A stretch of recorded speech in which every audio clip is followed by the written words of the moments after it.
अस्सलाम वालेकुम। कुरानी अमलियात चैनल में आपका इस्तकबाल है और मैं आज ये वीडियो आपके लिए लाया हूँ जिसके अंदर मैं आपको बताऊँगा कि कैसे पता चलेगा आपको कि आपको या किसी को जादू या जिन की शिकायत है या नहीं है, या किसी के ऊपर नज़र या टोक या किसी चीज़ या किसी मखलूक का कोई असर है या नहीं है। तो ये बहुत ही तवील जो है वो बहुत ही वास्ट सब्जेक्ट है बात करने के लिए। एक वीडियो में मुमकिन नहीं होगा बहुत सारी चीज़ों को डालना।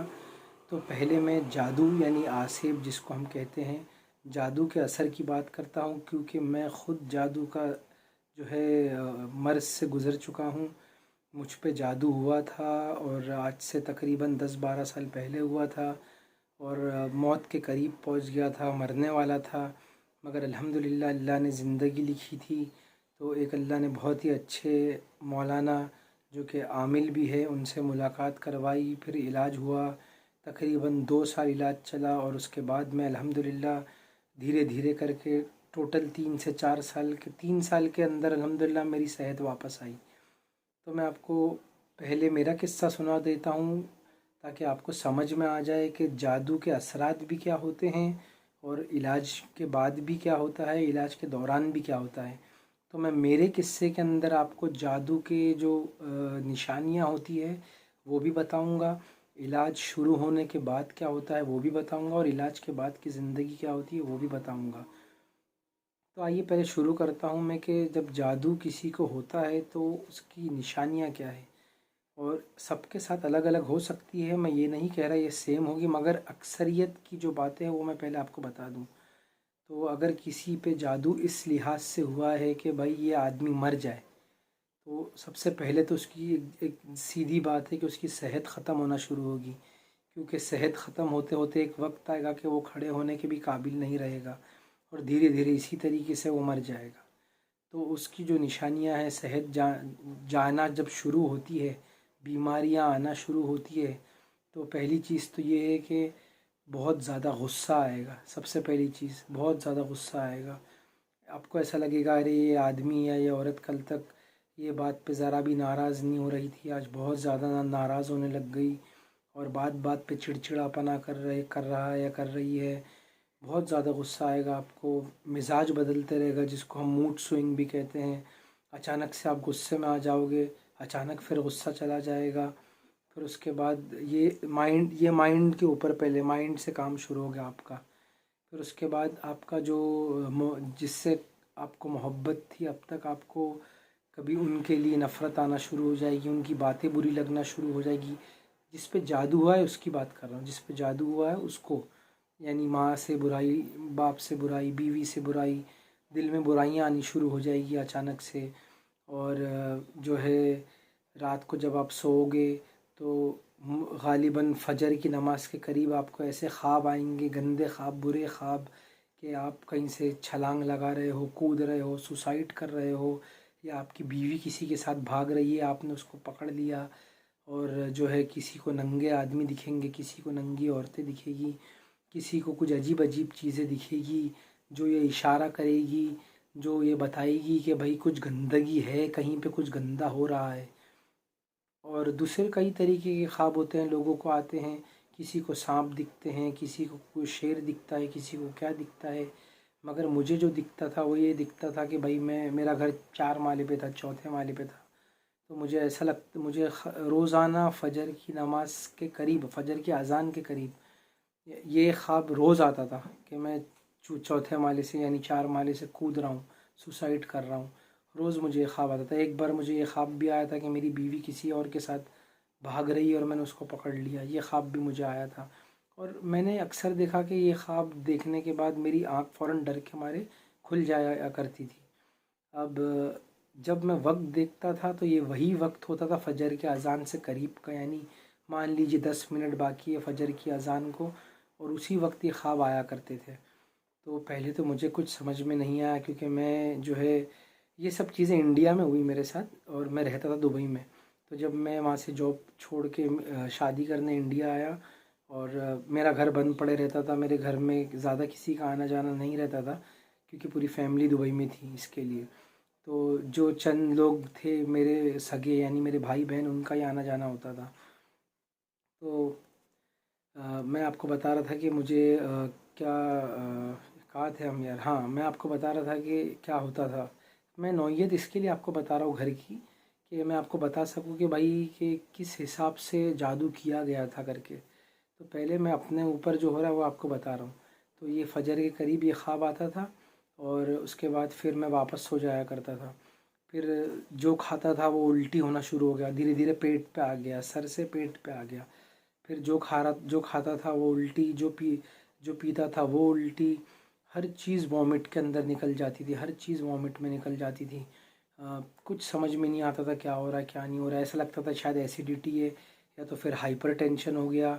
नई नई शादी हुई तो ऐसा लगता था कि यार बहुत ज़्यादा वाइफ परेशान कर रही है। और ये भी मैं आपको बता दूं कि मियाँ बीवी का जो ताल्लुक़ होता है रात का, उसके अंदर भी मेरी बीवी का मिजाज बदल जाता था अचानक से। अचानक से सामने वाला यानी जिस पे जादू नहीं हुआ उसका भी मिजाज बदल सकता है इसके अंदर। तो जब जिस पे जादू होता है तो ज़रूरी नहीं कि उसको ख़ुद को जो है उसके असरात दिखे, सामने वाले के ऊपर भी आपको वो असरात दिखेंगे। अब हो सकता है कि मेरी बीवी मेरी शक्ल देख के या मेरी शख्सियत देख के उसको नफ़रत आने लगे। ये भी हो सकता है जादू के असरात के अंदर, कि भाई जो आपके साथ रह रहा है वो आपसे नफ़रत करने लग जाए, आपका बॉस आपसे नफ़रत करने लग जाए, आपके कलीग्स आपसे नफ़रत करने लग जाए। तो ये सब भी हो सकता है जब आप पे जादू होता है, तो मतलब अचानक कोई आपसे नफ़रत करने लग जाएगा बेवजह। और उसके बाद फिर जब मेरे पेट पे आया तो जैसा कि मैंने बताया मैं कुछ खा पी नहीं सकता था।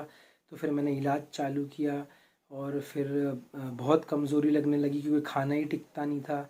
और उसके बाद फिर ऐसा होने लगा कि भाई एमआरआई कराया, एक्सरे कराया, सोनोग्राफ़ी कराया, ब्लड टेस्ट कराया, सब क्लियर, सब क्लियर। सब में यही बता रहा भाई बंदा बहुत हेल्थी है, ये आदमी बहुत हेल्थी है, इसको कोई बीमारी नहीं है।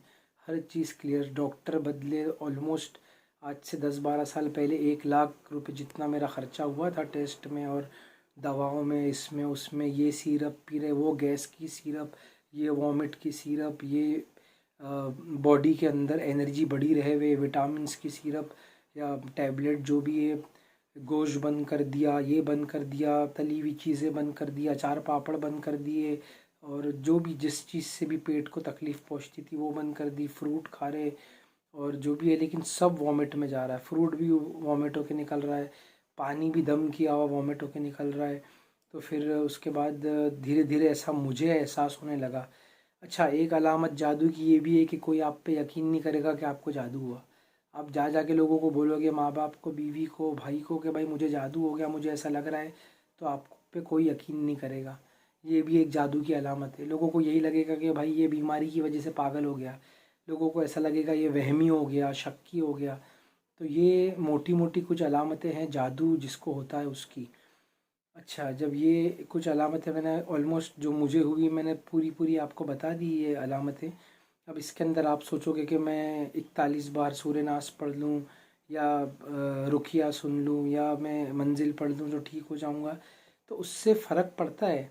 लेकिन वो फ़र्क नहीं पड़ता जो एक जादू के इलाज के अंदर, यानी वो जादू को काटने या जादू को ख़त्म करने के लिए चाहिए होता है। तो मैंने जो मेरे साथ हुआ वो अलामतें आपको बता दी। और दूसरी अलामत मैं ये भी बता दूँ, जो मेरे दोस्त को जादू हुआ था, वो मौलाना है, कुरान हाफिज़ है, बच्चों को मदरसे में पढ़ाते हैं, और उन पे भी जादू ने असर किया। मुझे तो ताज्जुब ये हुआ कि भाई मुझे तो ऐसा लगता था भाई रूहानी माहौल में है और कुरान पढ़ा रहे हैं, ख़ुद भी कुरान हाफिज़ है और नमाज भी पढ़ाते हैं और जो है कुरान सिखा रहे हैं, तो उन पे जादू यार आसानी से असर नहीं करना चाहिए। तो वो बताते थे कि जब उन पे जादू हुआ तो उसकी अलामत क्या, उनको कैसे पता लगा कि उन पे जादू हुआ, वो उसकी अलामत ये थी कि वो नमाज़ें भूल जाया करते थे, कि भाई मैंने 2 रकात पढ़ी कि मैंने 4 रकात पढ़ी। एक होता है कि इंसान कोई काम के प्रेशर से भूल रहा हो, एक अलग बात है।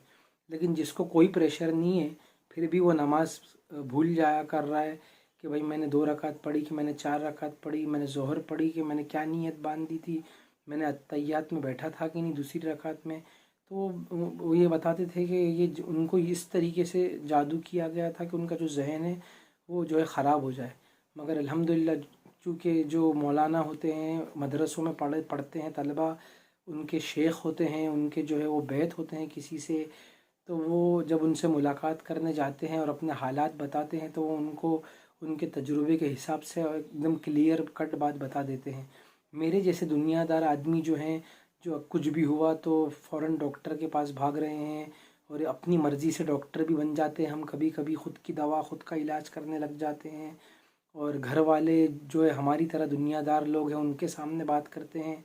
तो इसीलिए ये ज़रूरी है कि आप ऐसे आदमी के पास जाके अपना मसला बताएं जो उस लाइन का हो या उस रास्ते से गुज़र चुका हो, या उलमा इकराम है या दूसरे जो आपके करीब मस्जिद वाले हैं, कि भाई एक अनजान आदमी जो आपको नहीं जानता, हो सकता है घर वाले आपको जानते हों इसीलिए आपकी बात लाइटली ले रहे हों, भरोसा नहीं कर रहे हों। हो सकता है कि जादू का असर घर वालों पे भी हुआ हो, क्योंकि वो आपकी बात पे अगर यकीन कर लेंगे तो आपका जादू हट जाएगा, वो आपके इलाज के पीछे पड़ेंगे, आपको किसी अच्छे आमिल के पास लेकर जाएंगे, आपका इलाज करवाएंगे। इसीलिए घर वालों का जहन भी बंद कर दिया जाता है जादू से।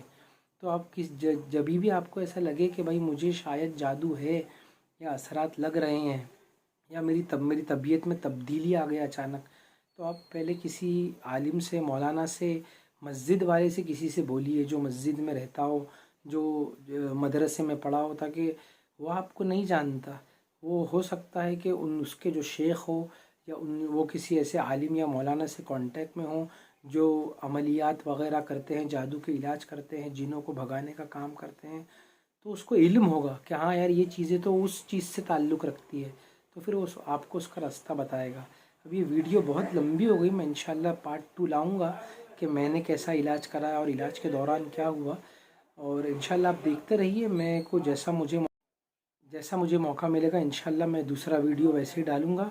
आप देखते रहिए, सब्सक्राइब कर दीजिए, लाइक कर दीजिए ताकि दूसरों तक ये बात पहुँच सके। जज़ाकल्लाह, अस्सलाम वालेकुम।